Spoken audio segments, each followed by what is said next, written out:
Everyone কেমন আছেন সবাই? আশা করি সবাই অনেক অনেক ভালো আছেন। তো এখানে দেখতে পাচ্ছেন যে আজকে হচ্ছে যে আমি বাজার থেকে নিয়ে আসছি ছোট মাছ। এই যে দেখেন ইসা মাছ, তারপরে উলুয়া মাছ, তারপরে হোয়া মাছ, হ্যাঁ এভরিথিং অনেক মাছ একসাথে। তো আজকে হচ্ছে যে এগুলো রান্না করে আপনাদেরকে দেখাবো গ্রামীণ পদ্ধতিতে। তো আসলে এই মাছগুলো রান্নার কয়েকটা সিস্টেম আছে, যদি সিস্টেম অনুযায়ী রান্না করতে পারেন খেতে অনেক ভালো লাগবে। তো এই যে দেখেন এগুলো হচ্ছে যে উলুয়া মাছ, আর হচ্ছে যে নিচে দেখেন এই যে দেখেন এগুলো হচ্ছে যে হোয়া মাছের ছা, মানে হোয়া মাছ ছোটোগুলো আর কি। তো এগুলো হচ্ছে যে এক্সট্রাভাবে রান্না করা হবে। তো এগুলো মূলত হচ্ছে যে রান্নার কয়েকটা সিস্টেম আছে, ওই সিস্টেমে যদি রান্ধেন বা ওই পদ্ধতিতে যদি রান্ধেন খেতে খুব ভালো লাগবে। আচ্ছা স্যার ছোটো গুণ দিলে না খাইতে তো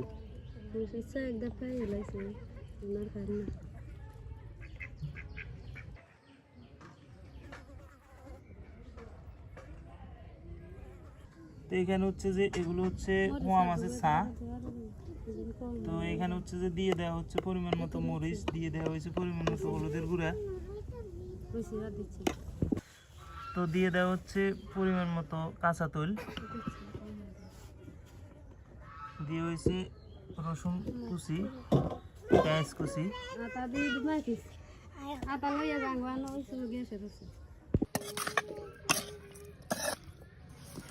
তো সবগুলো ভালোভাবে মিক্স করে নিতেছি।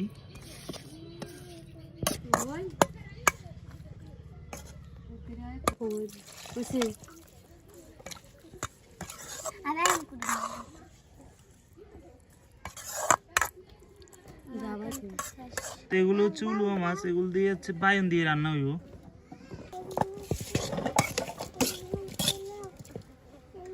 কাঁচা তৈল,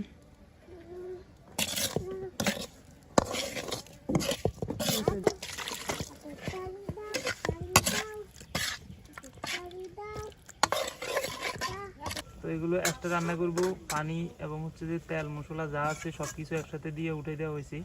তো এখন হচ্ছে যে এই মাছগুলো রান্নার একটা সিস্টেম আছে আপনাদেরকে বলি। তো এই মাছগুলো হচ্ছে যে সর্বপ্রথম পানি দিয়ে উঠে দিলে কাঁচা পানি যেটা দিছি ওটা টানায় ফেলতে হবে, হ্যাঁ টানায় ফেলার পর আবার হচ্ছে যে নতুন করে পানি দিতে হবে। তো আগের যে পানিগুলো এগুলো হচ্ছে টানি গেছে, এখন নতুন করে পানি দিয়ে এবার হচ্ছে ফাইনাল মানে রান্নার পজিশন আর কি। তো এখন যে পানিগুলো দিছি এগুলো টানলেই রান্না হয়ে গেছে।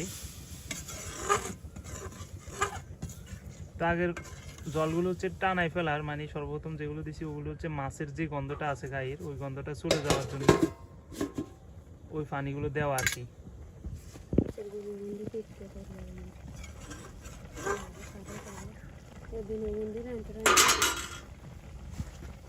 কত সুন্দর একটা কালার আসছে। এগুলো হচ্ছে উলুয়া মাছ। তো এই উলুয়া মাছ দিয়ে হচ্ছে যে বেগুন দিয়ে রান্না হইব। তো এখন উলুয়া মাছগুলো হচ্ছে যে ভালোভাবে কষায় নিয়ে নিতেছি আর কি।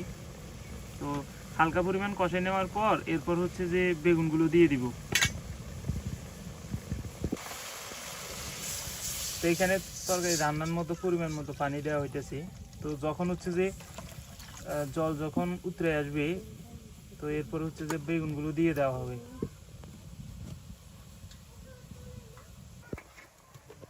তো এখন হচ্ছে যে বেগুনগুলো দিয়ে দিব, তরকারির জল উতরে গেছে।